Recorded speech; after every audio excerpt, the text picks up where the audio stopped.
to the Lowe Post podcast on a Monday morning following a very bad weekend for the Denver Nuggets and a very bad weekend for the most valuable player three-peat case of Nikola Jokic. The Nuggets have lost 3 games in a row. They got shellacked at home by the Bulls. They inexplicably lost to the tanktastic San Antonio Spurs. And then they just couldn't get over the hump. Well, they got over the hump, then they got back down under the hump and couldn't get back over the hump against the Brooklyn Nets, who are a team just made up from the ashes of failed super team trades. And the Nuggets are now 46-22, still first in the West. They are second in offense. That's great. 16th in defense. Not good. Probably not good enough. Plus 3.9 points per 100 possessions. That's 5th in the NBA. Pointedly, the Philadelphia 76ers are now 3rd in offense, breathing down the necks of the unstoppable scoring machine in Denver. 8th in defense, plus 4.4 points per 100 possessions. That's 3rd in the NBA. 45-22, 3rd in the East. And just before we get into the morass, just the morass of it all, I think one of the things driving Jokic's case was runaway number 1 seed versus number 3 seed with the tough schedule might fall to number 4, and we'll forget Milwaukee. We'll talk about Milwaukee later. And now there's no discernible difference between Philadelphia and Denver in the standings, in net rating, and anything. But more than that, Adam Mares from DNVR Sports, how are you? I'm doing good, man. You laid out the bad week that we've had here in Denver. That was a lot of stuff. That was a long list. Are the Avalanche good? They're supposed to be, but they're also in a little post-championship rut themselves. So it's going to be a tense March, I think, all around in Denver. Well, and that's what I wanted to open with. Like, let's exit the MVP thing for a second, and we'll come back to it later because it is important and it is interesting.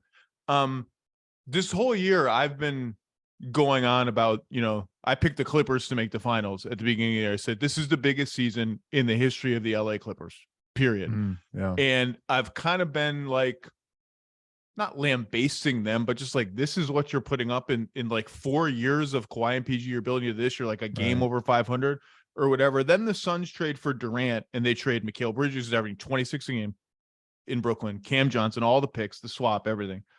And it's all of a sudden like, well, it's championship or bust for Phoenix. What a big season this is, or next season, whatever the window is, all the pressure's on. And then Durant gets hurt.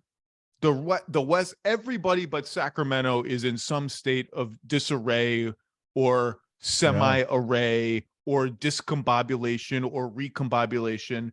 And it's just sitting there for the taking. And so I've been asking myself lately, particularly as the Nuggets have kind of scuffled, like, why are we not saying the same thing about the Nuggets? Why is this not the biggest year? And I have said it's their best chance in franchise history to win the title. But for some reason, maybe because they seem young or new, or they had this sort of 2-year interregnum because of Murray's injury that took them out of the running, they seem fresher maybe than these other teams. But I think given the state of the West, we should be talking the same way about the Nuggets. Like, there's enormous pressure on this team right now. And I think maybe that's part of the reason why they haven't been able to drag themselves out of the rut. This is their first bit of adversity. And I don't know how you feel. I don't know how it feels locally, but I don't know if it's championship or bust, but if this team loses before the conference finals, it's going to be a disappointment. If they lose in the first round, it's going to be a catastrophe that will, I think, push some potential changes. Yeah. What's the mood that you feel there? Well, I think this last week represents the reality of that. Exactly what you're saying. The last 2 years, as much as the team has wanted to win and there's been different narratives at stake, there hasn't been the real pressure. And I think this last week with Denver solidifying, by the way, a week ago, Denver beat Memphis and all but locked up the 1 seed. It was sort of a high of the season. So this last week, the 0-3, the losses to some sub 500 teams, it's happened so quick that they've gone from the top to sort of a lull or a bottom here. But it is the realization of, hey, this is the year where you have to find out. this is the year where Michael Malone is facing, I think, an enormous amount of pressure. I that's kind of what I was alluding to. But keep going. Nikola Jokic is going to be facing an enormous amount of pressure, whether or not he wins the MVP. If he does win it, I think it's going to be even more pressure individually on him. But even if he doesn't, I think this is the year a lot of people are saying, whether you're pro or con Jokic, he actually is this good or he's not this good. This is the year where there's a lot of prove it, and people will look at him differently depending on the success or failures. I think Jamal Murray's facing a lot of pressure. You know, he missed 2 years, but now this is hey, is he actually good enough to be a second best player? That is coming into focus. So for me, this last week has represented the realization that, hey, over the next 5 weeks leading up to the playoffs, and especially after that, once the playoffs begin, a lot of people are going to be on the hot seat for various narratives or their jobs. Can we just stop right now? I haven't even seen it that much. A couple of big accounts that I follow on Twitter, I saw it retweeted. These silly tweets that Jokic is playing 8-dimensional chess and intentionally losing the MVP to relieve pressure off of him and off the Nuggets. And just let's stop with all that. You can't say both Jokic doesn't care about any of this and Jokic is playing 8-dimensional chess to lose the MVP on purpose. By the way, and he doesn't need to lose it on purpose because the two guys behind him are coming for it and coming for it hard. And we'll talk about that.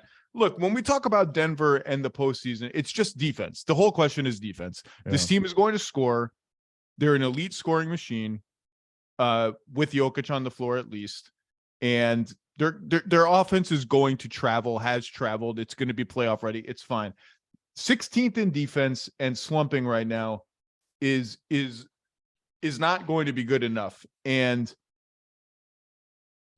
Jokic is a big part of that. Jokic is I said just last week with Howard Beck, I don't want to hear from these people who are like, Jokic is actually a really good defender. I said he's average or worse. Like I know what my eyes see. He's average or worse. I think he's probably average in the aggregate. The playoffs isn't the aggregate. The playoffs is like one bad matchup and you're out.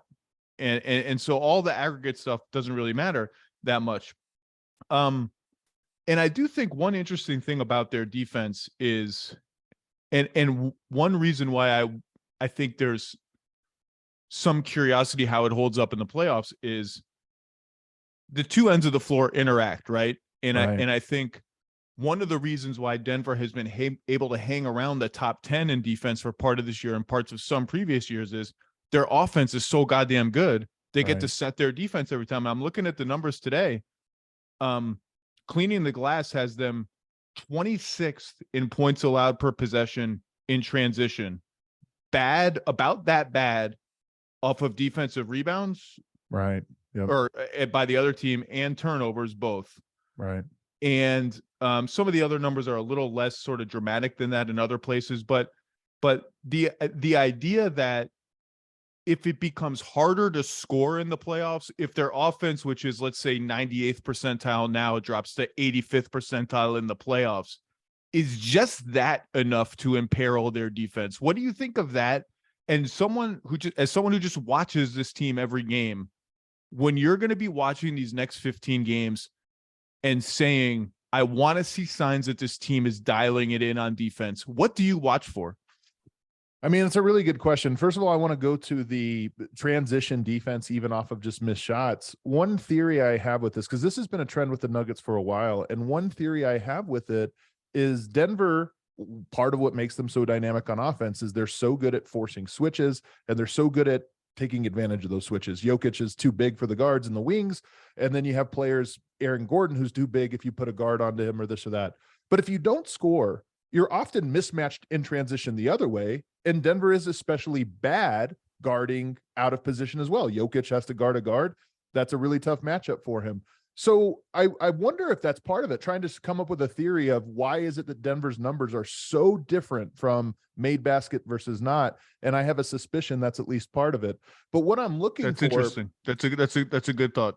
Continue. I think that last night's game against the Brooklyn Nets, who, by the way, I love Brooklyn. I think they're such an interesting team to watch. But I think it was one of the most, if not the single most interesting game for trying to predict what are going to be the challenges for the Nuggets in a postseason, because they made their run in the third quarter. when they went very small. Claxton picked up, I think, his 4th foul. They brought in Dorian Finney-Smith to guard Jokic and just said, hey, we're going to switch absolutely everything. And they hard doubled Jokic, trying to keep the ball out of his hands. And as soon as he caught it, they sold out completely, daring for anybody else to kind of go at them, not letting Jokic make the passes out of there, but put him in position to where he just had to get the ball out quickly. And I think that's going to be the smartest strategy for Denver. Did Denver score a lot? Absolutely. But Jokic had to guard the pick and roll on the other end every single time and be out on Spencer Dinwiddie. And last night, Brooklyn made their shot. So what am I looking for? I'm looking for Denver to be more dialed in and more effective against those type of lineups, because they're not the type of lineups that I think beat most teams, but they're specifically designed to make Denver their most vulnerable. So the closest thing Denver has to a base pick and roll defense is they've concluded for the most part, we can't hang Jokic back at the rim like Brook Lopez or Embiid, though Embiid blitzes now more than he has in the past. But these big guys who just let's hang back in the paint and protect the rim. He's not a good enough leaper. He's not a deterrent at the rim. The Nuggets are 29th in field goal percentage allowed at the rim. A lot of that is about Jokic. Right. Okay, so if we can't do that, what do we do? What does Nikola like to do? Okay, he wants to attack the pick and roll higher on the floor. You and I have talked about this a lot. Apologies to listeners who know this. He's good at it. He's got pretty smart feet. So let's get him, if the screen's at the 3-point arc, let's get him up to the arc, put 2 on the ball, and make the offense figure it out from there. What makes me nervous about that strategy is teams with a lot of shooting and passing are going to get good shots against it a fair amount of time. And when I watch the Nuggets, especially lately in this slump, that first pass to the rolling big man, it was Claxton last night. It's been Vucevic in recent games, Pirtle. They're letting that pass through too easily. And once that guy gets the ball, it's a 4-on-3 and it's easy picking. It's just a matter of what your choice is. And we saw with the Suns 2 years ago, and I know everybody was hurt, and Campazzo and Austin Rivers are your starting guards, I know, but they had a ton of shooting.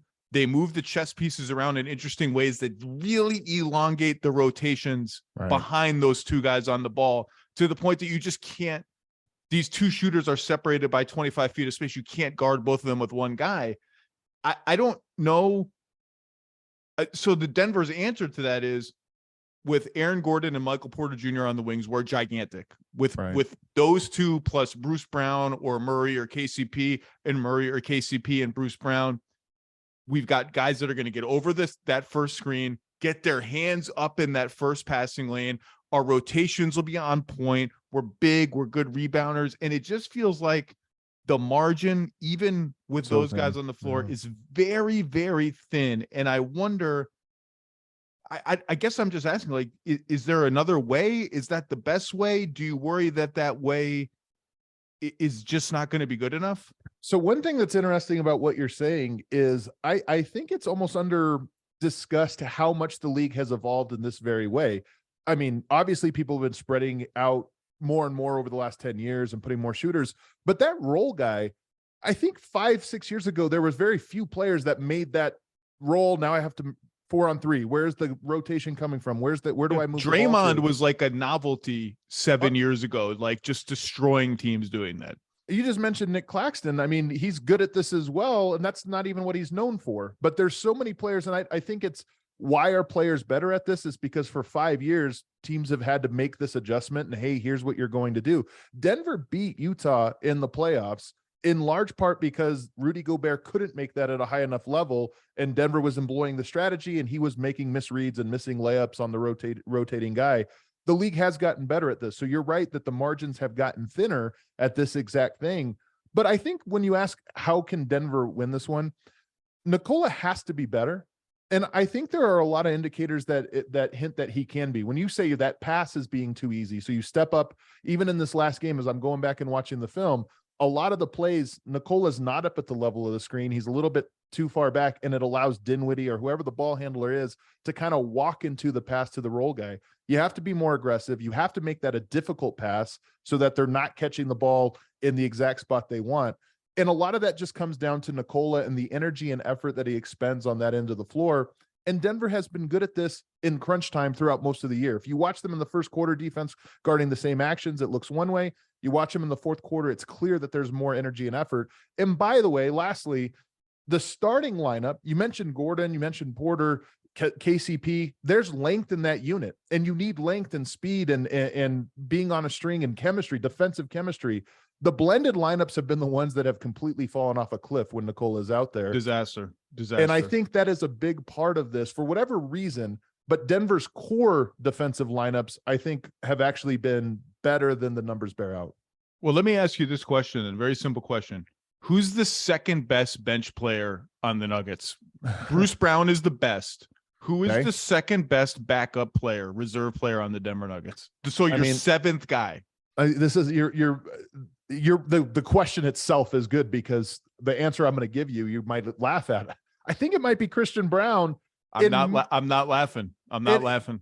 And I say he might be laughing at this because he's been cut out of the rotation since the trade deadline and Reggie Jackson coming over. I bet that changes starting. Well, it kind of started yesterday, but I bet that changes starting tomorrow. I think it does as well. And he had a lot of success. I mean, one of the reasons Denver fell well behind and then climbed back into it, Christian Brown entered and played very good defense on Spencer Dinwiddie. But as important as the fact that he's a good defender is the fact that he is a position that Denver just doesn't have. They don't have any small forwards. And he's more of a guard who slides to three, a 2.5 hybrid. But he's 6'7", and Denver just has a lack of those type of players. I think one thing that Michael Malone has gotten in trouble with over the last couple years, but last year maybe it was more out of necessity because guys are hurt and you think this or that. He loves to go to these really small 3-guard lineups. And if you look at, since the Reggie Jackson trade, I think in 6 of the 7 games or 8 games, they have rolled out a lineup that features Jokic, Bruce Brown, Reggie Jackson, and Jamal Murray. And that lineup is getting outscored a point per minute. You're basically giving this Jokic strategy. You got to blitz, pick and roll. You got to step up. But now you're putting all guards behind to cover for you, and it just gets absolutely murdered. You take Jokic off, it's the exact same thing. That 3-guard lineup has been playing every single game, usually 2 stints, and they get killed almost every single night. Would you like the precise number? Do you have the numbers? Jamal Murray, Reggie Jackson, Bruce Brown is minus 39 and 69 minutes together, those 3.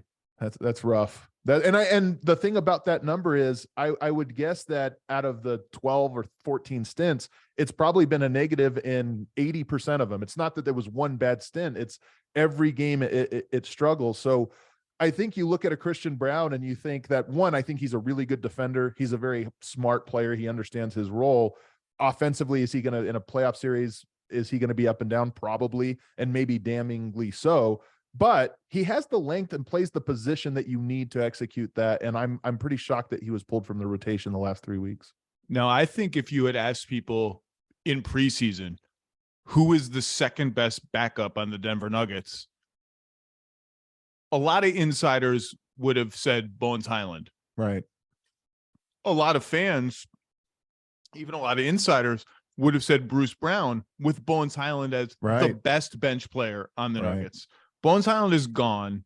Reggie Jackson has been bad. Thomas Bryant has been bad. They benched Thomas Bryant yesterday and went without a center, partly because Zeke Najee's hurt during Jokic's rest minutes. And they did it. If you're going to do that, I mean, this is a little thing. If you're going to play without a center, Aaron Gordon has got to be on the floor. You cannot play this Jeff Green, Vlatko Cancar front court. Aaron Gordon's got to be on the floor for those minutes. This who's the second best bench player to me?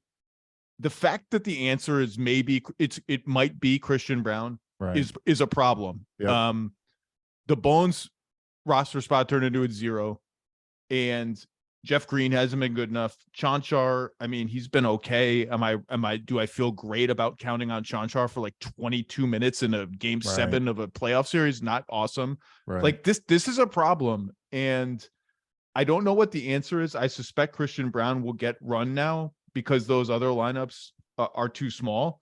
Obviously Thomas Bryant will get another shot at some point to win that backup center spot.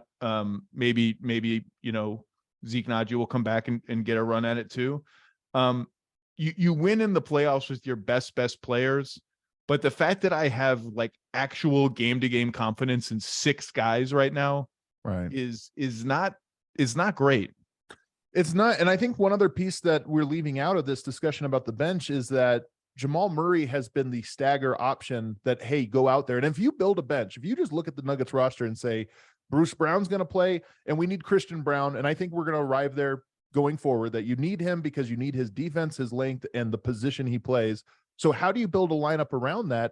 Well, you probably need a ball handler out there, and that needs to be Jamal. But he has been really bad in those bench minutes for most, if not all of the year. I think there was a small stretch where he really hit his stride right before his right knee began to swell, and he ended up missing several weeks there. Which is kind of an under the radar thing right now. The knee thing is it's worth monitoring. Let's make it on the radar, because I think if you look at the numbers since he came back from that injury, so he misses a couple weeks. The All-Star break was in there. I think Denver was being overly cautious to take him out. But the thing about Jamal is, coming back from injury, he was gaining his confidence, his rhythm, his flow, and all these things. But it took several months for him to get his quickness back. And I thought right before he got injured, his quickness looked closer to the bubble than anything we'd seen, where if he got a switch out on the perimeter, he was cooking that big or that forward, whoever it was, to get to his step back or to get to the rim.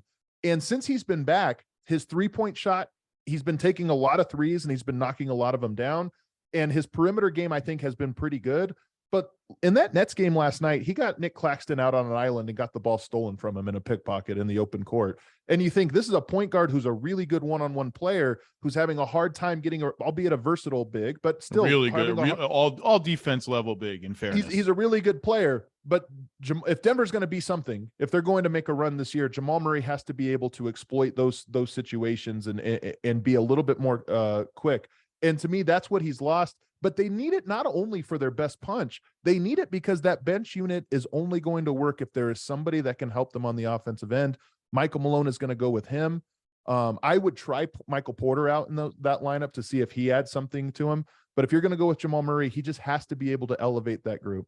Yeah, I think you just nailed the other obvious solution, which is I just need 2 or 3 starters on the floor at all times for the Nuggets in real games. I can't go with this KCP plus bench, Jamal Murray plus bench. It's not going to be good enough.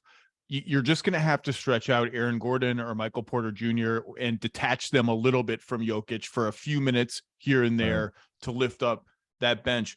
It's so interesting you brought up the Utah series earlier. I think about that series in the bubble like once a week. Almost every year, I don't know if I did it last year, I write a column. I don't think I did it last year. Winners and losers of the first round of the NBA playoffs. And it's a big column and it's got a bunch of bullet points in it. And that year in the bubble, I wasn't in the bubble, so outside the bubble. It's a big enough column. I have to start drafting it like halfway through the first round when some of the series appear to be over. And that was 3-1 Utah.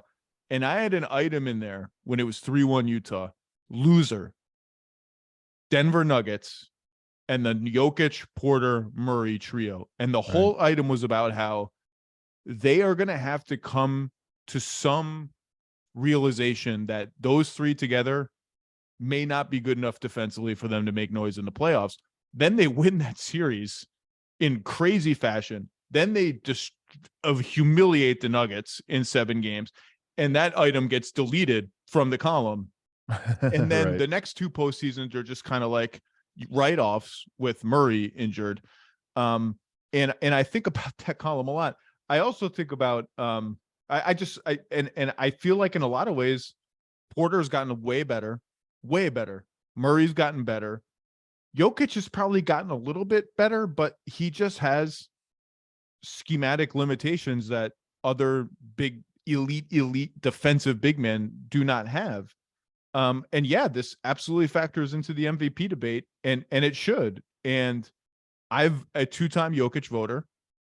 I think he's been like the best offensive player in the NBA for 3 years running. And oftentimes when Curry's been hurt and Durant has been hurt, has not been close. Right. And his durability has been incredible. And his defense has been good enough for his offense to carry the day. I think his defense has been worse this year. And if you think that is a recent realization from me, you got into a little Twitter, not argument, but on November 11th of this season, so early in the season, I published a column, my 10 things column. Oh, I love this. About Jokic kicking the ball. Yeah. And it was a dislike. 10 things I like a dislike. It was a Yeah. dislike. Jokic had 8 kicked balls in 11 games. First 11 games. That's when I wrote the column. Yeah. Vucevic led the entire league last year with 13. So Jokic was already on pace to eclipse last year's league leader. So the NBA sent me the updated numbers today. Jokic has 45 kicked ball violations this year. Number two is Pirtle, I think, with 17. So, and the reason why it was a dislike is that it's his way of saying, I just don't feel like playing defense. Can we just reset? You can sit here and tell me it's smart. It's smart, right? Like I'm upending a possession from a position of disadvantage, forcing you to take the ball out, play against our set defense. And I wrote in the column, like, I just feel like we shouldn't allow guys to karate kick the ball. It's just like, it shouldn't be okay to intentionally do that. And here's what else I wrote. Jokic is a so-so defender who hasn't looked quite as engaged so far. He's contesting more shots at the rim than anyone, but some of those contests are meek waves. Waves. Opponents have hit 65% at the basket with Jokic nearby. When Kevin Pelton and I did our MVP conversation at the quarter poll, 20 games in, both of us picked Steph Curry at that point of this season as the MVP. Steph Curry was easily our number one choice, and I think it was Steph, Luka, Tatum in that order. The next 30 games to 35 games was Jokic soaring far back into the conversation, and I think above most of the people. So again, I had Curry the MVP 20 games into the season. He got hurt. Durant was coming for it. He got hurt. 30 to 35 games like 20 to 55, that's Jokic. Yeah. And that's why he's been winning those straw polls, the Tim Bontemps straw poll, over and over. That's only 55, 60 games. There are still 20 left. Right. The games since then, Embiid has soared and made his case. And I think this weekend, with Embiid putting up a buzzer beater and the Nuggets going in a losing streak, I think it's now wide open.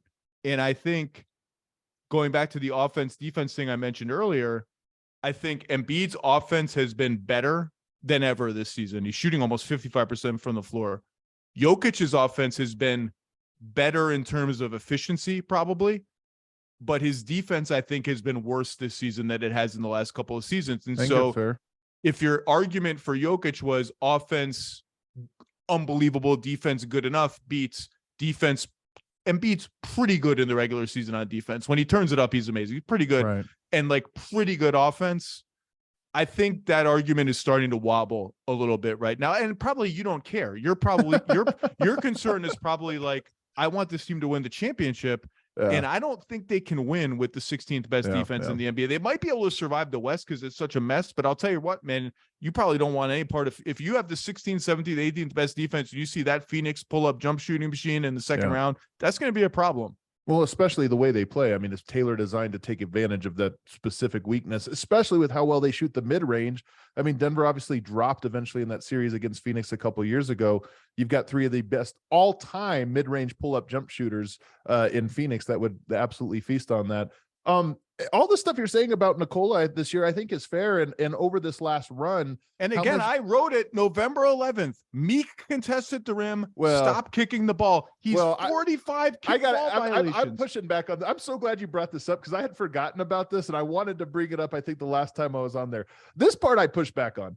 In the game last night, there were 2 in the third quarter. Denver had 2 flagrant fouls for and ones on step back jumpers. And whatever you think of that rule to protect the shooter, or like stepping under the shooter. I mean, what it really is you're running out to contest a guy, and if you're close enough, maybe you block the shot. But if you miss that, it's like trying to block a punt. You almost can't really try to block a punt because if you run into the kicker, it's really bad. Denver had 2 of those, so 7-point possession and the ball back. Absolutely damning. And I look at all of these rules and the way the game is called, and I think bigs they need to come up with ideas of how to try to tilt things in their favor. And if Jokic has discovered this one, but which, by the way, I'm seeing more and more players are actually trying to go with this method of trying to kick the ball. Well, I told you 13 was the league lead last year. There are 6 guys with 13 or more. Now, 2 of them have 13, 2 of them have 15, one of them has 17, and one of them has 45. But I almost wonder what that number is, though, after, say, January 1st. If it's becoming more popular as people say, how do we guard the pick and roll without fouling as a big? And maybe this is, hey, this actually makes a meaningful impact. 46 is almost one a game. So if you get one a game where you prevent a layup because you kick the ball, to me, it's not a basketball play. That's what, and he's not the first person I wrote this about. I wrote this about in 10 Things, Carlos Boozer, years and years and years ago, who had no shot defensively. He would just jump with all 4 of his limbs splayed out like a starfish. Just like, if I can get something on the ball, that's the only shot I have. And I didn't like it then. It's not a basketball play. This is just, none of this is. I just push back on this so hard just because I know how hard it is to guard a pick and roll. So any example, if you tip the ball out of bounds, knowing you couldn't get it, but you tipped it out of bounds to make them reset, I would be for it. So, but whatever it is, Yoke's trying this out.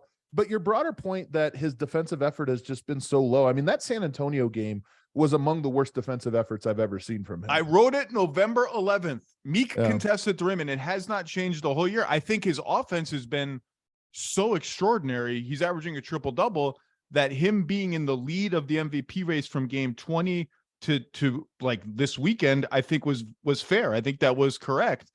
But it was never an insurmountable lead to me. And again, I had Curry earlier in the season. I think it's open. It's wide open now. And by the way, Denver now goes on the road for 5 straight games. Right. They come home for just 2 straight monster games against Milwaukee. That's the MVP. And the 76ers. And this is why it's fun. It's fun for some people, I think, to do the MVP conversation in December and kind of track it along. But I always, when I sit back and see this, how could he be leading? How could he be this or that? I just look at it and I go, they're going to play each other in March, the 3rd to last week of the season. Milwaukee plays Philadelphia, by the way, in that same week. There's going to be a little round robin it's of those MVP, 3. It's those 3. That's it. Candidates. 1, 2, 3, whatever order you're going to want them in. And I think rightfully, those will carry a little bit of extra weight. The head-to-head matchups should. The records, at the end of the year, those things should matter. So for me, the record will show after the first game when Embiid dominated. Right. I said on this podcast, the Lowe Post podcast, people are asking around the league, does one game, does it actually tilt?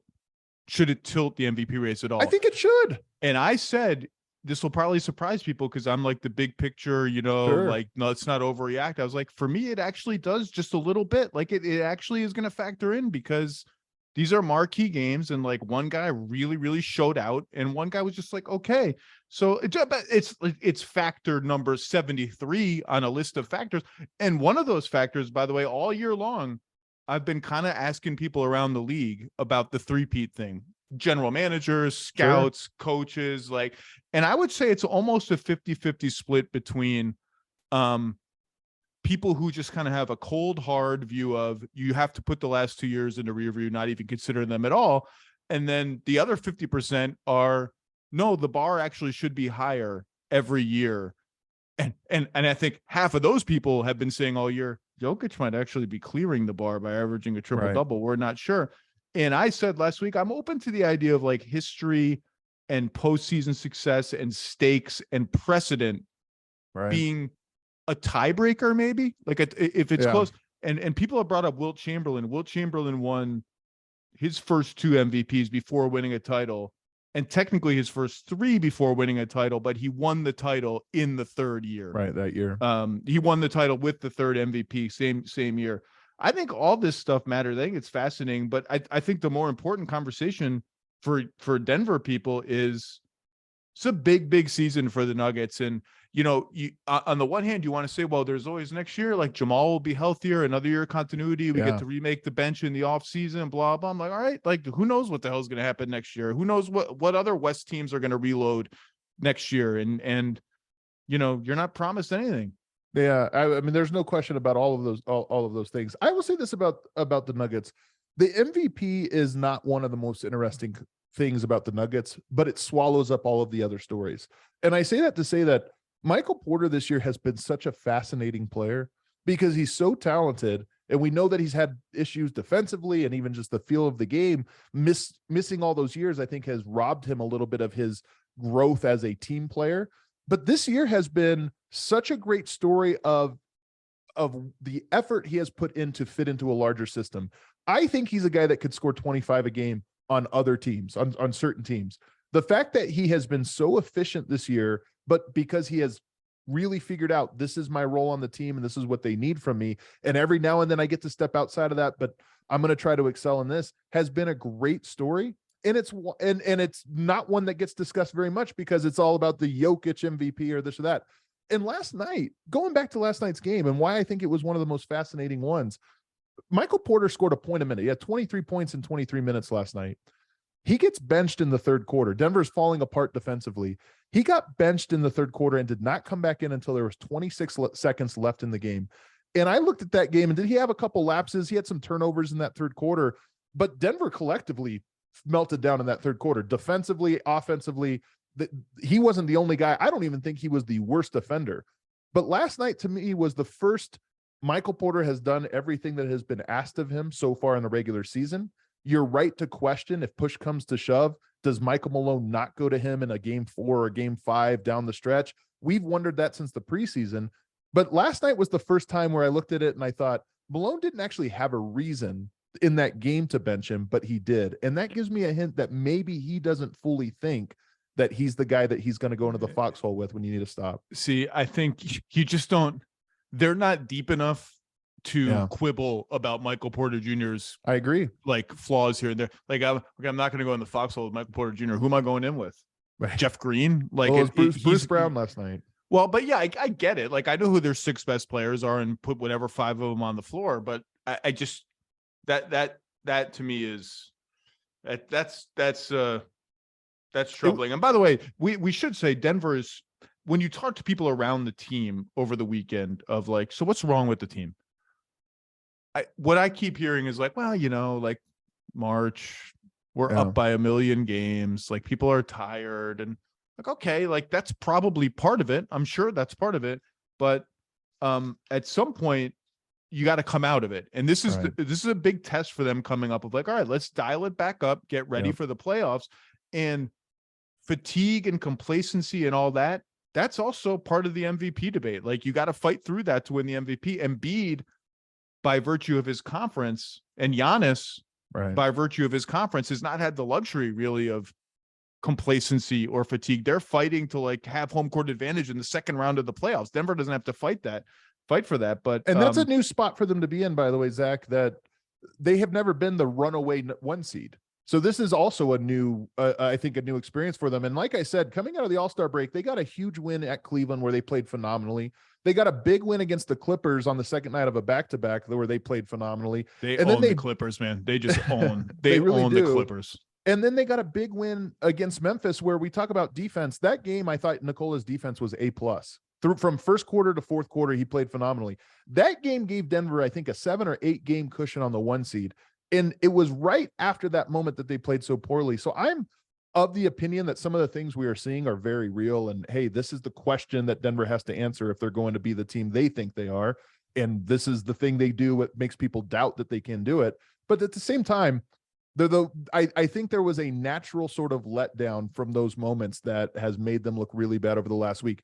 Maybe in 2 weeks, we're going to look back and say, no, this was a trend of something worse. But I think there's reason to believe that, hey, this is a team that solidified a 1 seed and then took their foot off the gas. I would like to see them come on this road trip and decide we kind of want to kick the crap out of a couple of these teams just to like get back in the groove of doing that. And Memphis, interestingly, we highlighted this on NBA Today way back in November, December. I can't remember when. Memphis is a matchup that offers them the opportunity to play around with how they use Jokic. And I've been calling for that for a couple of seasons now. And finally, I think Michael Malone has started to do that a little bit this year. So like by that, I mean, you can go under screens against Morant and dare him to beat you as a jump shooter in a way you can't against Devin Booker or Chris Paul, Damian Lillard, whoever you want to name. And they've done that. They even tried for a part of the Nets game last night. Can we put Jokic on Dorian Finney-Smith so he's not on the main screen setter and Claxton? They've done more of that this year. They played zone. It kind of feels like either it's too little too late, or mostly too little of that to get playoff ready, or maybe they're holding some cards for the playoffs that they don't have to show now. But I think that's another answer to this is you need to be more well-versed at 6 or 7 different schemes with any defense, we've seen the Sixers put Embiid on non-screen setters as well. And that's more for like, let him be a predator and block shots and all that kind of reasons. But that's just something else I watch for with them. And I'm with you. Denver's experimented with some zone. It hasn't necessarily looked very good. And I think that's one of the main reasons to doubt Denver's. I don't think they have a lot of different defenses they can go to. And that might end up being a reason they fail in the playoffs. No, but the reason to not doubt them is their offense is going to be elite, period, against everybody. And that's because of Jokic. And that's why he's been the MVP the last 2 years. There's also been guys that have gotten hurt, and it's been kind of weird years where candidates have fallen away and all that. But that's why he's that good offensively. And that, I think that when he's geared up, he's like just good enough defensively and on the glass and all that to carry those conversations. That hasn't necessarily been the case. This season kind of reminds me of LeBron James's 2013 season. If you recall that year, he didn't take any threes unless they were catch and shoot. He completely limited his game to be hyper efficient. I do. Yeah. He shot like 58% or something like that. Yeah. And he had completely kind of figured out, okay, I got to get to the rim. I got to do this or that and don't do these things. And in the finals, San Antonio took advantage of that and said, hey, we're going to force him into the mid-range. And he hasn't been doing it. He can do it, but he hasn't done it all year. And I thought one of the reasons that Miami ended up winning that series was he started to take those shots as the series went on, saying, this is what I have to do. I haven't done it all year. I think Nikola has approached the season much the same way, and his shooting efficiency is through the roof. I just feel a lot of confidence that as good as Denver's offense has been, he has been more focused on the team efficiency and everything else. But one of the things I want to see over this last stretch, and especially want to see it in the playoffs, is I think he's a much more dominant scorer than he's been this year. And it's been by design. And how do you balance out, okay, they need me to be aggressive now and really break the defense individually versus how much am I just trying to make this efficient offense? To me, that'll be one of the things I'm looking for. But Nikola in the playoffs has always ratcheted up his intensity and his individual scoring. His playoff numbers are incredible. I mean, absolutely incredible. And Denver has had I think more playoff success than they've been given credit for in the Jokic era. But look, I mean, the opportunity is there. We can sit here and nitpick the flaws in the defensive system. No team is perfect, right? Like rarely do you get a perfect, like the 2013 Heat were kind of perfect. They won 27 games in a row or whatever it was. Right. It was pretty perfect. They were pretty good. But the West it's not in tatters. It's just kind of in chaos. Like there's almost no team other than Sacramento right now that's like feeling great about their consistency and their level of play. Right. And so, at some point for Denver, it's going to be like, let's see it. I think Denver was up until this last week, though. If you look at that middle 50 games that you were talking about, Denver won. It felt like 7 out of 10 every single time, and had some good wins under their belt. But this last week has definitely changed the narrative a little bit, and rightfully so. This is why you got to keep watching until the end before you submit your ballots, and B, you solidify who you feel great about in the playoffs. And you have to be able to say, am I watching something real? Am I watching something that's not indicative of this team's true level? Why do I think either A or B? And that's all just comes down to watching the games. Adam Mares, DNVR Sports, you guys do an incredible job covering a really interesting team and an all-time great player. It's going to be an interesting road trip coming up. They're coming to my neck of the woods for a couple of games over the weekend, so I'll get to see them in person. Awesome. I will see you down the line, my friend. Thanks so much, Zach.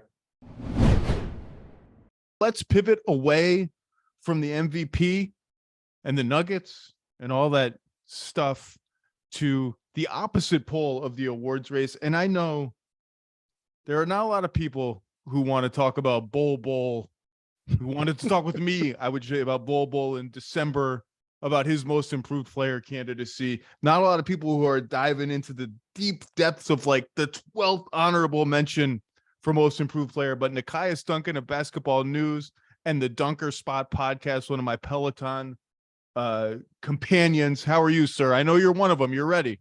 I am pumped and pride. I had a list of, I think, 23 that I had to whittle down. It's like, okay, I can't do this in in the time allotted, but I am here ready to talk some hoop. Glad to be here, man. Thanks for having me. At some point, we can just start saying names. If we're running short on time, just start screaming names into your microphone, like Sam Hauser. Just start saying names. I do have an Ernest Hamadou Diallo shout that I want to get to at the end of the pot. So I mean, he was on my long list last year, and he was a cut this year. He just got hurt though. It's not a lot of people watching. It's the fact that we're starting with the Pistons mentioned is pretty indicative of what we're doing here. So I am going to posit that 4 names. I said let's each make a top 10, like a vague top 10. We're not committing to this top 10. It's March 13th. We got a month left in the season. People will improve. People are always striving to improve in life and in basketball. Lots of time left. I would posit to you that at least as of today, 4 names are going to just completely monopolize the actual awards ballots, which are 1, 2, and 3. You got to name 3. I would posit 4 names are going to just be like 99% of the full ballots. Can you guess who those 4 names are? I would imagine Lauri Markkanen is going to be one. Check. Would imagine Shai Gilgeous-Alexander would also be one. Check. I would have Mikal Bridges in there as well. Ooh, was not one of my 4. That's interesting. Interesting. We'll get to that. Was not one of my 4. He's on my list, but he wasn't one of my, like, he's going to dominate this category, guys. Oh, wow. Okay. I'm glad we're off to a good start then. The other guy I had, at least in my top 4 at least, was Nick Claxton. Does he pop up in your top 4? No. Okay, so we're totally off the rails immediately. So why not Mikal Bridges? I would say, I just wonder if a lot of voters are going to be like, I'm vaguely aware that over the last 20 games of the season, he became a completely different player. And really, it started before that in Phoenix in December and January when Booker and CP were hurt. I think that's a great call. The 4 I had, and I think Claxton is going to make a lot of all defense teams and has made just gigantic strides on offense. Sort of polar opposite of Bridges, has seen those opportunities dwindle a little bit without Durant and Kyrie to draw 2 defenders all the time. The other 2 I think Markkanen is probably going to win. And Shai will probably finish second or first. I had Halliburton and Jalen Brunson as the other 2. Did you think about them, or was it just like, was it so obvious that they were going to be this good that they're not going to get considered? What is the candidacy like for them for you? For me, Halliburton on my vague top 10, Halliburton was 5, so it's like he's right there. Jalen Brunson was the interesting one for me because I don't know if he's been the most improved Knick. I have him. I think I have him 9th on my top 10 list. So like he made it, but he was someone that I didn't have super high up. Like it's trying to balance how much better have you gotten versus what is your opportunity like. And I think I've seen signs of like the intermediate play for Jalen Brunson, the shooting from Jalen Brunson, the drives, the foul drawing. The foul drawing has popped in a way that it just didn't in other places. And I think that's been a large driver of why we've seen the scoring bump from him. But that's where I'm just like, how much did you get better versus you have the ball more and you have more opportunity to showcase who you already are? Yeah, we all struggle with the opportunity versus actual improvement thing. I just feel like as optimistic about Brunson as I could have been, 24 a game on this level of efficiency with this level of responsibility, like the jump in responsibility is so gargantuan that for him to do this he's going to be on my short list. Make the case for what no, don't, who are the other Knicks? Because I have a bunch of Knicks on my long list too, but who's your Knick that has improved more than Jalen Brunson?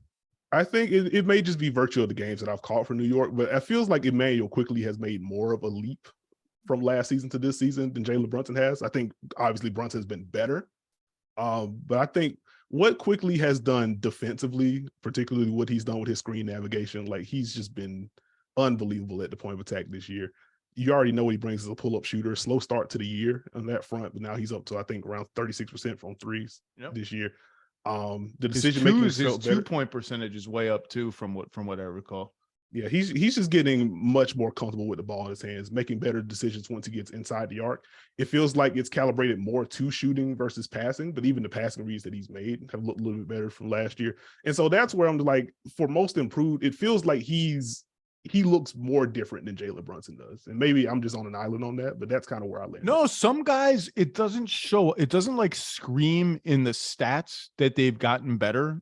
But when you watch them play, their games, just the quality and steadiness of their games is just better no matter what the numbers say. He falls into that category for me. I think Mitchell Robinson, if we're sticking with the Knicks, falls into that category with me. Like statistically, just looking at his numbers, you would say there's no evidence this guy's really gotten any better. But if you watch the games, like he's just so much more solid. Another guy like that who's just on my long list is Jonathan Kuminga in Golden State. Just statistically, nothing really jumps out. But if you watch the games, he's playing more and he's just playing better.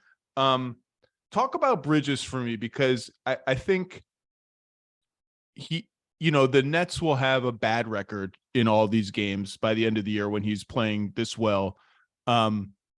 Make the case that this, like, and some people will sort of look at it and say, well, okay, whatever, he put up numbers. Someone's got to put up numbers. Make the case that that this is a real thing that's happening.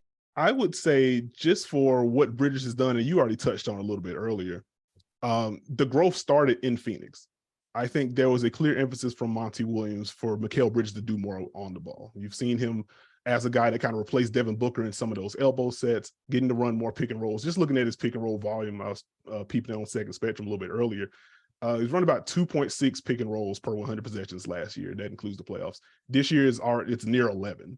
And so for him to nearly quadruple his volume, or more than quadruple his volume, and have the efficiency jump up, that's impressive to me. And again, that started in Phoenix.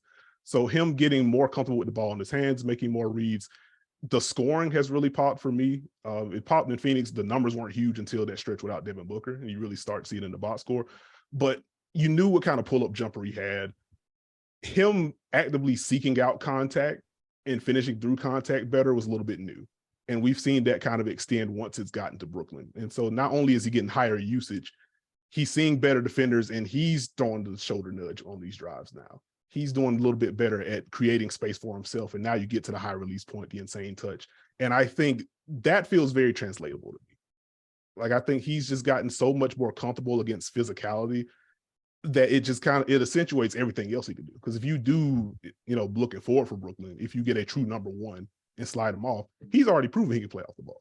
He's proven he can thrive in a secondary role. So him taking on these primary reps, having the efficiency, I think, nearly 27 points per game, 64.5 true shooting since joining Brooklyn. That's the thing. He's shooting it's like 55, 45, whatever shooting. I mean, it's crazy. It's insane. And so, like, some of those numbers will come down, but just the comfort that I'm seeing from him with the ball in his hands, I think that's where he really makes the case for me. I guess the best compliment I can give Mikal Bridges' Brooklyn net is when I watch the Nets, and I think about defending them from the perspective of their opponent, he feels dangerous to me. Like, it feels frightening when he has the ball. Like, oh my God, is he going to pull up? Is he going to do this? Like, I know he's probably not going to throw like some crazy Luka style pass to the corner and all that, but he feels threatening as a scorer in a way that I kind of didn't expect to feel that level of threat from me. You almost expected to feel like kind of when Tobias Harris runs a pick and roll, like, all right, someone's got to shoot some pull-up jumpers. He feels dangerous to me. Give me. So you've already mentioned like 5 of your vague top 10. Give me a couple more names. We'll see how we line up. Pick some guys and say some guys. Say some guys. We have reached the fun part of the program. Someone who was a late addition to my list, and I actually had to move him up once I thought about it more. I was only going to have one Timberwolf on this list, and it probably wasn't going to be the obvious one. I had to add the obvious one, like Nekias, you're being ridiculous. Anthony Edwards, I think, is playing himself into this conversation. He's on my vague top 10 as well. I'm guessing the other Timberwolf, the other wolf was Jaden McDaniels. Yes. I have Ant above Jaden McDaniels on my vague most improved player ladder. Is that wrong? Is that ridiculous? They're both fine. None of them are really going to make ballots. Neither of them are really going to make ballots. Ant might make some ballots. I could see Ant making some ballots. I think with what he's seen from him, at least statistically, since, let's say, December, and if the Wolves end up being a playoff team, because the Western Conference standings are so jumbled up right now that they could very well still finish like 5th or 6th, like, I wouldn't be surprised if he ends up landing 3rd. And ultimately, if he continues to progress as a playmaker like he has, and we see more of these moments from him defensively, then I think he's really going to open up some eyes. But yeah, I don't think it's crazy to have Ant over McDaniels. Like when I was first making the list and trying to like, okay, let's get this done before the pod starts. I had McDaniels, I think 10, and I didn't have Edwards on. I was like, okay, wait a minute, I can't do that. But you know, as I mentioned earlier, the playmaking growth, there are still these pockets where he sees two defenders, he doesn't care. He's going to get to the rim or he's going to take a pull up, and he still has to cut down on some of those. But he still does look more comfortable when he gets to the ball now. Like he's making no question. He's making more skip passes than I've seen him, and obviously short career for him so far, but like he's showing more comfort there, doing a little more subtle things like stringing out the trap before driving to the basket. And, you know, once he gets a full head of steam downhill, there isn't much you can do with him. You can ask Jaden's brother about that. So that's kind of where the case lands for me. But Jaden McDaniels, I originally had him on. One, if I can campaign on your podcast, we got to get Jaden McDaniels on an all defensive team this year. I've seen you making that campaign. I feel like it's reasonable. Do you feel he's not getting enough? Just his sheer versatility. Like he'll guard Clay one night and then he'll guard like a power forward the next night and a point guard the night after that. Yeah, like he's like, there's the tier of like, this guy can switch on to anyone and you feel okay with it, versus you will just get this assignment and feel good. And like, there are plenty of wing defenders that are, one, just good, but two, they have the athleticism, had lateral quickness to, okay, if he switches on to a point guard for 8 seconds, you're going to be okay. You could just give Jaden McDaniels a point guard assignment and feel good about him using his length to give room and then contest. He's a really good screen navigator for a guy at his size. And so even if you have some of those deadly pull-up shooters, he can fight over, and then you worry about the rear view contest for him. What he does as a weak side rim protector when he's off the ball, if he's the low man, he just cleans up at the rim in a way that forwards mostly don't do that. I haven't seen enough buzz outside of like the Minnesota people that I follow. And so I just want to take the opportunity to say, hey, this guy he's good on film. If you care about advanced numbers, like he ranks high in DEPM and stuff like that. Like you can find the numbers to kind of make that case as well. He's just been really good and really steady all year long.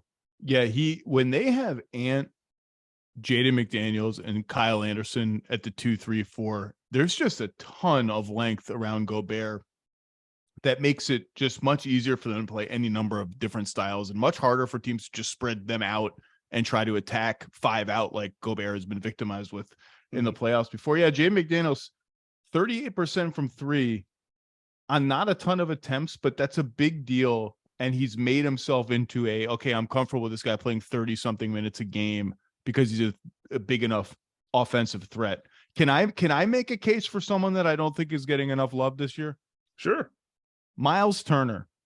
I feel like Myles Turner has had an under the radar, really, really good season. More scoring, shooting a lot better from the floor, 2s and 3s, more versatility to his offensive game. Now, part of that is just situational, right? Like Sabonis is gone, so he's got the rim and the lane to himself, but you also have to do something with that.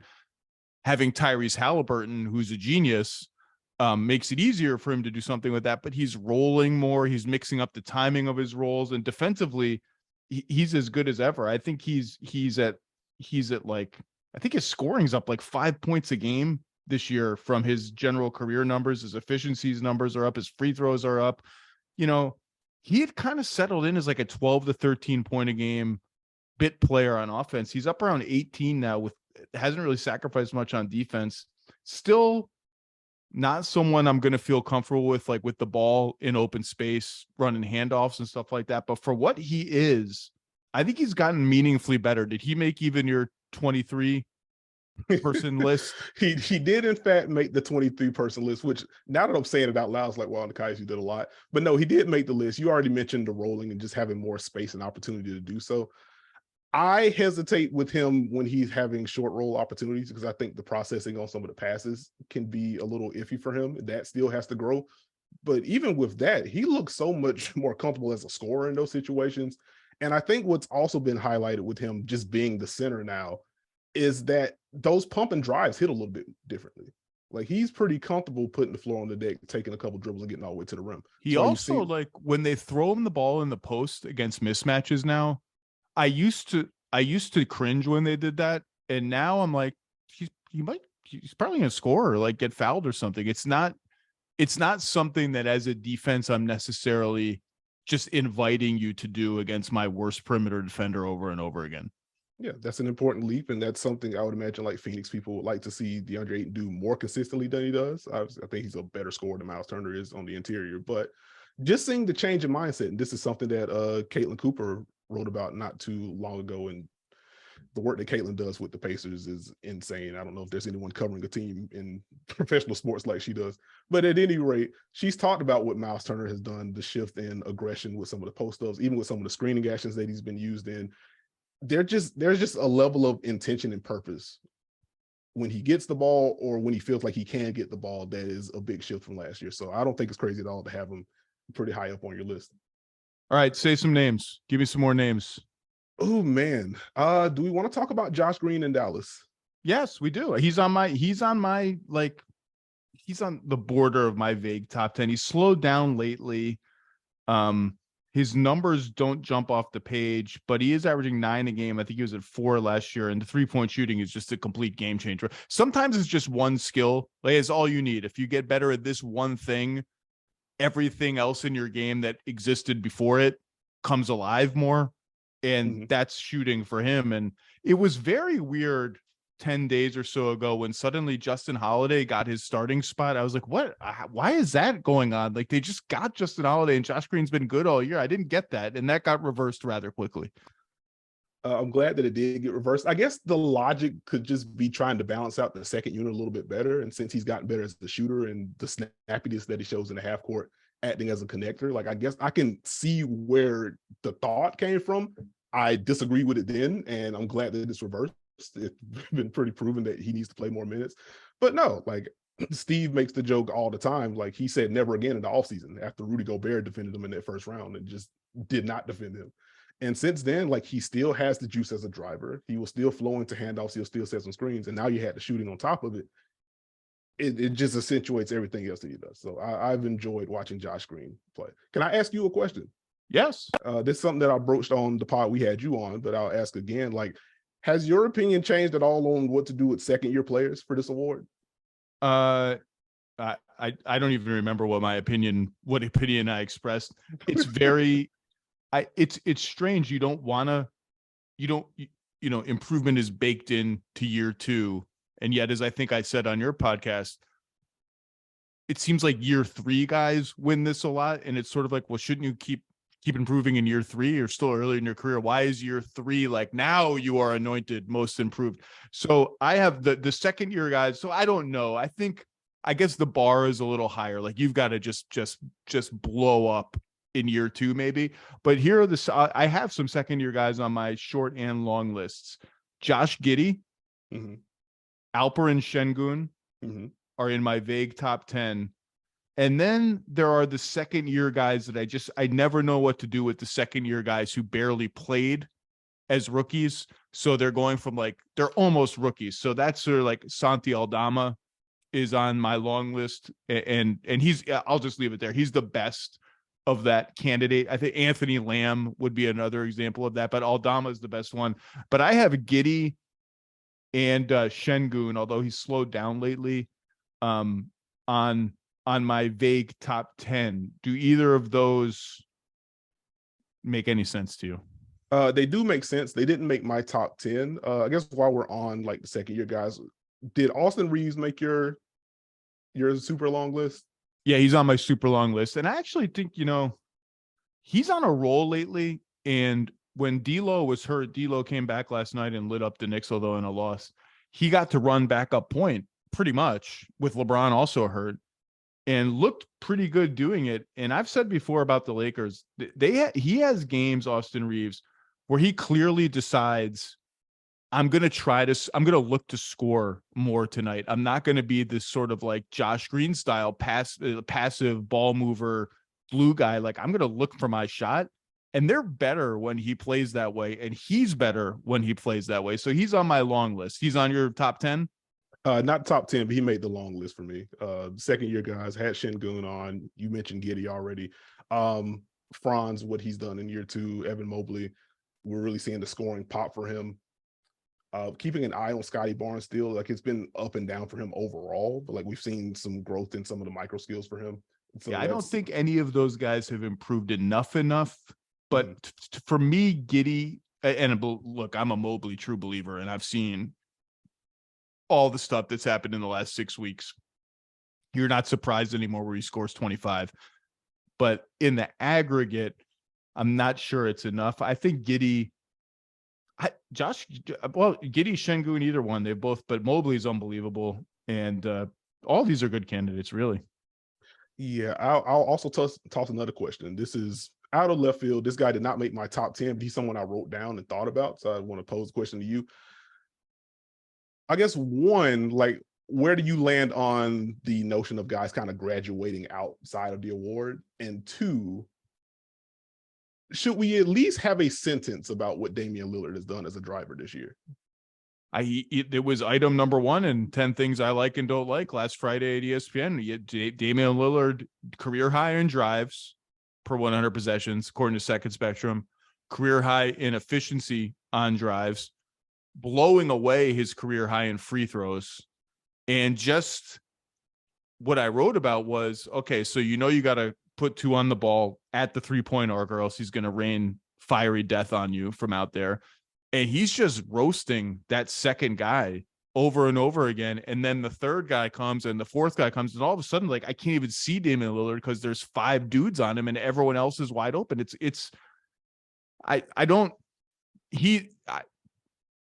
There's always a star every year. It's like, well, should Joel Embiid be in the conversation? And it's kind of like, well, they were in the MVP conversation already. Like, it feels redundant. I didn't have Dame on my list, but I take your point. It's the best season of his career. Yeah, it's like, I guess for me, it's kind of having the internal debate, like, okay, what's improvement versus refinement, and how do you kind of value that? Because I think we know what the archetype for Dame is. Like, we know what the pull-up does for the rest of his game. We know he can get downhill, as you mentioned. Like, this is the best driving season of his career. And now you combine that with how Portland has used him. This has been more like off-ball usage than it has been in years past. Just kind of using that as a setup point to kind of bend defenses early. Then he gets the ball and he attacks in the multitude of ways that he can. I'm just like, like, is he at least worth the discussion? Like, he's not going to finish top 3. And ultimately, he didn't even make my top 10, but that was just someone that I thought about. In terms of just a guy improving one skill, talk a little bit about Josh Green. Jevon Carter shooting 41% on pull-up 3 seems important. He's on my very, very long list.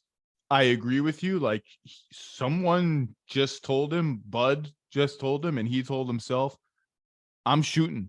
Like, when I get the ball, I'm gonna feel like a superstar, and I'm letting it fly. I've said he takes 4 shots a game where I'm like, whoa, Jevon Carter did that? Like, Drew Holiday's over there, Giannis is over there, and Jevon Carter's like, nah, I got it. It's going up. It's good. Off the dribble, it's going up. I'm like, all right, man, you're making 42%. I can't really argue with it. And he's doing that in transition as well. So that's been fun. And I'm glad that skill has popped for him. It's been such a wild shift for me because I can remember during the Celtics series, I'm yelling on Twitter like, Bud, why are you trying to post up Giannis with Jevon Carter 1 pass away? They're just going to help off. And now he's just torching the nets and doing so pretty much whenever he wants to. So that's been fun to track. Quick shout out to Patrick Williams, who hasn't popped statistically for him. But like, I watch him and he just seems more solid and more confident. Like, one, the defense has just been good for him this year. Would like the rebound to get better, but multi-positional defender. And every time I try to do any kind of stat dot defensively with guys, it's popped up a few times when I've done like all defense work. And it's like, top of the isolation list in terms of points allowed, like Patrick Williams, top 3.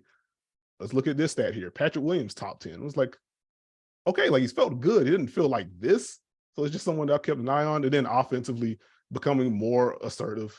Still isn't at the level it needs to be ultimately, but more willing to shoot threes against contests, which I think is very important for him. So I want to give him the nod. Michael Porter Jr. I would also. Let me just stop you on Pat Williams. Okay. I have said many times on this podcast, I just will never be able to quit. He could be out of the league in 5 years and I'd be like, man, if you guys seen what he's doing for Fenerbahce in Turkey, like, looks really good.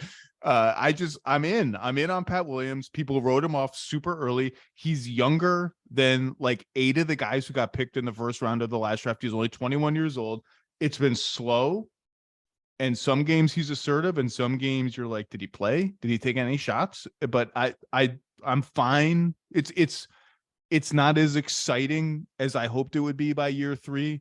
The blow up hasn't happened yet, but I'm fine. I'm not thrilled, but I'm fine with the first 3 years of Pat Williams' career. Michael Porter Jr. is an interesting one because I just talked with Adam Mares about the Nuggets, and Michael Porter Jr. is not the 22, 25 point a game scorer that I think a lot of us expected by now, but he's 18 a game, and the efficiency is what it is. Defensively, I bet you're going to talk about his defense, right?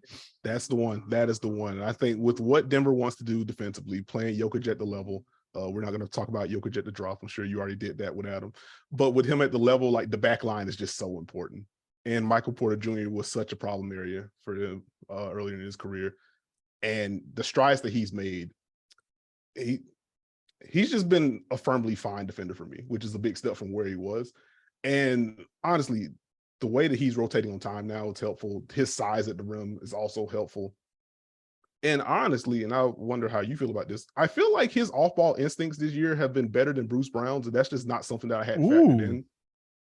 Ooh. Yeah, I haven't loved the off-ball Bruce Brown experience this year. I'll have to zero in on that. I can't say that I've noticed it one way or another so much this year. The Bruce Brown part, the Michael Porter part, I have watched. I forgot about a second-year player, by the way, when I was naming Giddey, Şengün, others. Trey Murphy, timely, just put up 41 last night. And again, year 2 players, you don't quite know what to do, but I think his scoring average is up by like 8 points a game. His efficiency's up. His defense is better. He hit a little trough for a bit where, he was coming off the bench for a little while, then he got put back in the starting lineup and his production kind of waned, and then bam, he's back last night with 40 something against, who did they play last night? Portland. Yes. I don't remember who it was.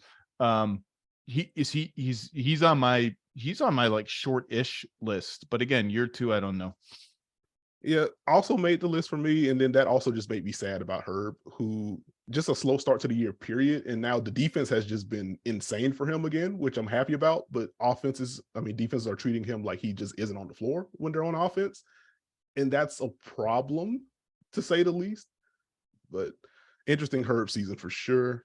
Yeah, Herb Jones, who was on my first team all rookie last year, and Herb Jones versus Jalen Green for that last spot became a well-publicized flashpoint of the always vociferous all-rookie first team versus second team debate, almost as vociferous as the who gets to go to the rookie sophomore Taco Bell Doritos Sprite Poulan Weed Eater challenge. What were we talking about? I forgot what we were talking about. Talking about Trey Murphy and Herb, defensively outrageous, kind of a creative dribbler and passer when he gets the opportunities to do those things. Had a little stretch like 2 weeks ago where, because of injuries, he was playing some small ball center, so he got to screen and roll, and he was really good in that. But like, that's just never going to be a thing for more than tiny little situational spots. And I think he's shooting 26% on threes, which are all completely wide open. And it's early. It's only second year, so I'm not really worried, but there is the universe where if he just can't ever make enough open threes, he just kind of becomes Tony Allen, where he's going to get played off the floor in games that actually matter. And his game all the other things that he can do so well never get to sing because this one massively important thing he's not doing well enough. I'm a little nervous about that. That's all. The nervousness is shared for sure. And like, that's also what kind of made it encouraging for me during the rookie year offensively for him. Because it's like, okay, the shot isn't great. Like, it seems better than it was in college. As someone that's not a draft Nick, like, that's more so looking at, okay, what did he shoot on Sports Reference or whatever? And what did the smart draft people say about him? So I can't personally make that call, but like, the shot looked more confident. And as you touched on, he can handle the ball. He can make decisions getting downhill.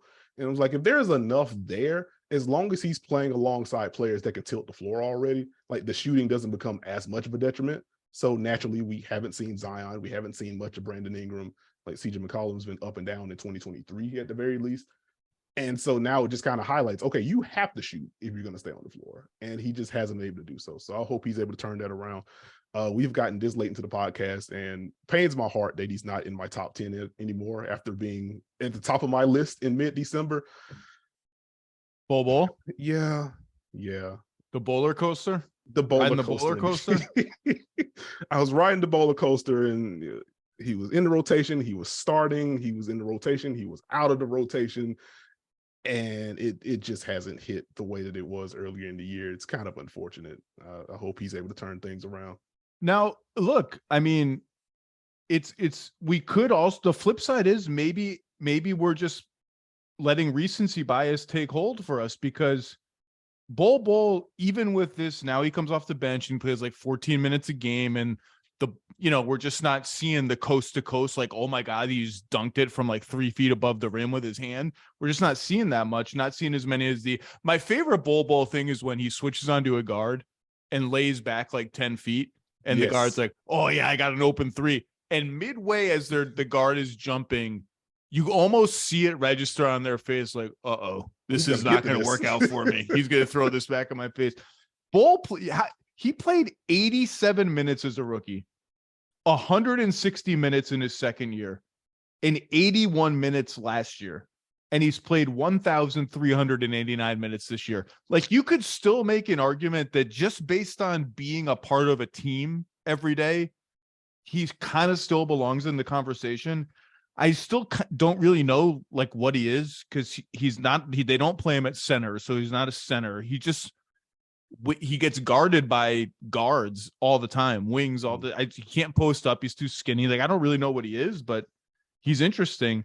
I'm going to say a few names, and you decide, well, which one, if any, you want to talk about.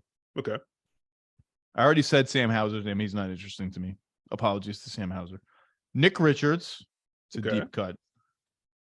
Jaren Jackson Jr. Josh Okogie. Okay. Malik Monk. All right. Which is going to be one that people maybe don't think should be on here, and that's fine. And my personal favorite of these say the names category, and will expose that I watch the Rockets too much, Kenyon Martin Jr. Kenyon Martin Jr. is good. Like, he's legitimately good as a 3 and a 4. His 3-point shot is wobbly, but like everything else, I think he's like a legit pretty good player. No, I like the KJ Martin shout. What skill, I guess, would you highlight as being most improved from last year? Because as you noted, the 3-point shooting isn't it. Like, I agree with you, but what would you highlight? He just feels more like a complete basketball player to me, and not a chaos engine. Like, he can switch across a lot of positions. He can move the ball. He can exist in transition. He's a cutter. He's a decent rebounder. He just feels more stable to me. And I got to bring up, I don't have the numbers right in front of me. I'm not sure if his 2-point percentage is way up. I suspect it is, but he just feels more like a reliable player and a little less frenetic, or his freneticism is kind of aimed in productive directions now. I got you. Like, he was someone that I considered and ultimately didn't make my 23-person list. And I guess what's popped for me outside of just what he does at the rim on both ends is it feels like he's doing better connector things. And then I kind of had to safeguard with that. And it's like, okay, is he doing better connector things, or is this just popping so much because only 3 people on that roster are willing to move the ball in the half court? It's rough. It's rough sometimes. And so you're right. Maybe competent feel plays just stand out more on that team. He just feels like more like a player to me than he did. He 12 a game, up from 9 last season. I don't know. It's just made my long list. Give me some other names. If you don't like any of those names, give me some other names, and then we'll wrap. Let's see. We can circle back to Nick Richards if you like. I would imagine not. Nobody wants to hear us talk about Nick Richards. I just wanted to say the name of a Charlotte Hornets basketball player to let people in Charlotte know that I'm aware that the Charlotte Hornets are currently playing basketball. I don't want to talk about Nick Richards. But he's fine. Like, he and Mark Williams are kind of like a watchable center combination. That's the end of the Hornets. Unless you have big like breaking news about the Hornets, I don't want to talk about them.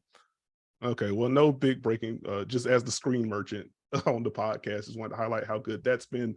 Better as a finisher. That concludes the Nick Richards talk on your podcast. We can stay in Charlotte with Dennis Smith Jr. if you'd like. Nope. I think he's a great story, and he's on my list. I also never he falls into the category of if the NBA had a comeback player of the year award, he fits that to me better than most improved player because he's really matching or approaching even what he did in his first couple of seasons. So he was on my list, but I just feel like he kind of doesn't fit for me. Okay. Let's say teased Hamidou Diallo a little bit earlier. You mentioned he's hurt. Just more downhill comfort, career high in 2-point percentage. We'll throw that note out there very quickly. Josh Okogie is an interesting name. I guess what growth have you seen? Offensive rebounding, which Phoenix has unleashed him to do, and he's done very well. And it's not quite there. I think he's like 34% on threes, but his number of attempts is like way, way, way up. So if he can approach league average on like an actual volume of attempts, and you've already seen the games that Durant has played. I think it's 4 or 5 games Durant has played. He's going to get 10 wide open threes every game, 7 or 8 of which he's going to take. And sometimes the difference in those games in the playoffs is going to be, does he make 3 or does he make 1 or does he make 4 or does he make 0? And he's at least reached the point where on a wide open corner 3, I feel kind of fine with him just letting it fly. Okay, that's fair. That's fair. I'm glad that he's found a role offensively because I know the shot was always going to hinder him in terms of getting big minutes. And I'm glad that he's been able to crash the glass to the degree that he has. And now we get to see what he does on defense. He's long been, well, I guess I don't want to oversell what long been a short career, but like he's been one of the best perimeter defenders in the NBA pretty much since the time he stepped on the court. It just, you can't afford to play him too much. So I'm glad he's finding a role in Phoenix. Yeah, when he retires, some team should hire him as like a closeout coach. Like this is really nerdy content, but he's one of those guys, he can fly 100 miles an hour at a shooter, challenge their shot, but hit the brakes and that guy will try and drive on him. And all of a sudden he'll be walling off the drum. But like, that's not supposed to be possible for you to go from like 100 to 0 to 100 like that. It's your feet shouldn't be able to do that. Yeah, like I think deceleration in general is such an important micro skill in basketball that can stand to be talked about a little bit more. I can decelerate from slow to stationary really, really well. Elite. I respect it. I'm trying to think, is there anyone else I want to give a shout to? Because we're just not digging deep on like the top guys. I think we if you had to pick between Markkanen, that's a good way to end.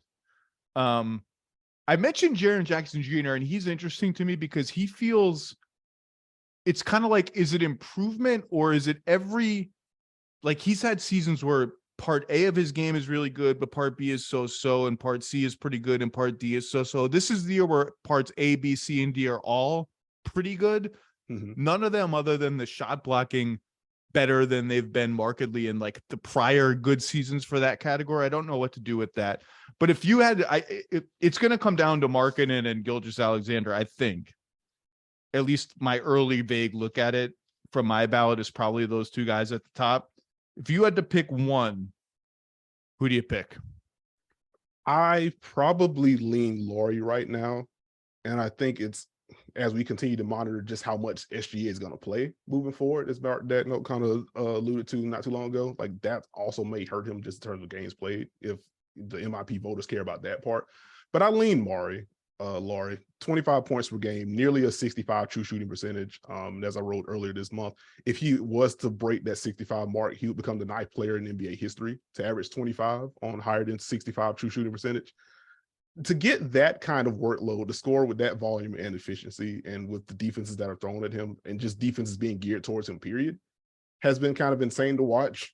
Alluded to a little bit with Mikal Bridges, but it kind of applies for Lauri as well. His comfort against contact and against physicality, I think, has really popped this year. Like the drives just feel better. He's seeking out contact. He's getting to the free throw line more. I think you recently wrote in your 10 things piece, like there's still some passing growth for him. And I think that's going to be the next step. But the fact that he's handled this kind of game planning as well as he has, and has Utah in position to really be a play-in player if they decide to do that, like it just speaks to the season that he's had. So I probably lean Lauri right now. Yeah, they're not going away. I would lean that way too. Although a lot of what you just said about his ability to be this efficient at this kind of volume against defenses that are throwing the kitchen sink at him also applies to Shea. who's averaging 7 more points a game than last year. His free throws are way up. Efficiency stats and usage are way up. And just the eye test, like I didn't really think Shea would get to this level as a pull-up mid-range shooter, both pick and roll and especially one-on-one. Just a guy who's like gets wherever he wants to go and just shooting over guys and faking guys out and being a super efficient, like 50% shooter on mid-range shots. But I think he was in the all-star conversation already and was ascending pretty clearly. Now, I think he ascended further and faster this season than people thought. Markkanen, I just didn't see a world where he was going to put up 25 a game on really efficient scoring as the number one option on a decent-ish team. He was just kind of part of the trade, right? He was part of the trade. Like, oh, it's cool they got Lauri Markkanen. Like, we'll see. Like, and when they were like, no, we think he's part of our franchise, people just kind of like, well, that's what you have to say when you make a trade and you get a young guy in a trade. It's like, he's part of our franchise. His scoring is up by 7 a game. All his efficiency stats are way up. Free throws up. Shooting from every level of the floor at career best levels. And I just think you didn't see it coming like you did with Shea, maybe. Yeah, I think that's where I land. And even to the Shea point, to have that kind of growth offensively, to have the offensive workload, and for him to perk up on defense, which has really been the most fun part for me. Spoiling my column this Friday, like he's averaging more than a steal and a block a game. And it's not like just running around getting stats. Like he's using his length in as a weapon on defense. Like I totally agree with you. It hasn't been talked about as much. I'm glad you brought it up. Yeah, it's been a joy, because that was something that I complained about with him last year. Like I've seen instances of good defense for you. Not that I'm important, but like I've seen instances of good defense for you. Like the level has to be better than it was last season. And he came out just fighting on switches against bigger players, again, using his length. And to your point, even with the steals and the blocks, like these are a lot of on-ball steals and a lot of on-ball blocks. He's getting the Kyle Anderson, I call it the Kyle Anderson, Drew Holiday steal, where you're dribbling and they just take the ball from you. Like there's no, it's not a help rotation. It's like, I'm just going to reach in, politely take the ball. Thank you. And I'm going to go the other way now and score. Thanks for participating in this session. He's getting a lot of those because his arms are so long. Yeah, I've been really impressed with what he's been able to do on both ends. And if he stays healthy, it's going to be fun getting into the all-NBA guard discussion, I would imagine.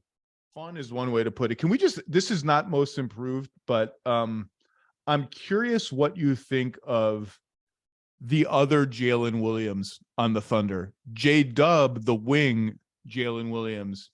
I think anyone who's watched the Thunder is enamored with his potential as a two-way wing player, secondary ball handler. If the three-point shot comes around, he's going to be really, really good. What do you think of center Jalen Williams? I am so glad you asked. I really enjoy watching center Jalen Williams play basketball. The shooting has popped in a way that I just did not anticipate. Like he's already shown that he's a willing screener. He's a guy that can flow into handoffs and do so quickly, which I think is valuable. And like what I like about him already, most young bigs, they're either flowing into handoffs too quickly or they're taking too long, or they get the right speed, but they don't get contact on the handoff. So it doesn't really do anything for the guard. He's already kind of nailing, I'm going to hand this off, stay within the rhythm of the offense, and I'm also going to bump this guy and get my guy free. So the fact that he can do that, and now you add in the ability to pop off of that, and he's able to knock down threes, not just from the corners, but from above the break, very valuable. And then defensively, he's just taking every charge in existence, which I'm sure annoys people watching the Thunder, where there are already going to be a lot of free throws with what Shea does. But I'm impressed with what Jalen's done at 5. Yeah, they've been searching for big men for a long time there. Obviously, the most important one has been injured all year and will come back and claim that starting spot probably, I would assume, next year, Chet Holmgren. Jalen Williams my only question is he big enough? He's 6'10". He doesn't have a huge wingspan, which is why he's taking charges all the time instead of blocking shots. But he has a really good feel for the game. He's 31 of 75 on threes, which is 41%. He's a really good passer. Yes. He can handle the ball some. I like watching him play. I just wonder if he's like going to end up as a slightly undersized 5 who's not rangy enough to play the 4, but he's looked I mean, this is not small praise for a rookie. Like, he does not look out of place starting NBA games at center at all. Like, I'm intrigued. Yeah, I think it's right to be intrigued. And like, I keep thinking of some of the guys that OKC has played at the five. It's like, well, can Jalen Williams do it? Can Jeremiah Robinson Earl do it? What are these Darius Baisley minutes? And the Thunder just keep creaking out these borderline top 10 defenses with these guys at the five. So I'm really excited to see Chet next year and what that does.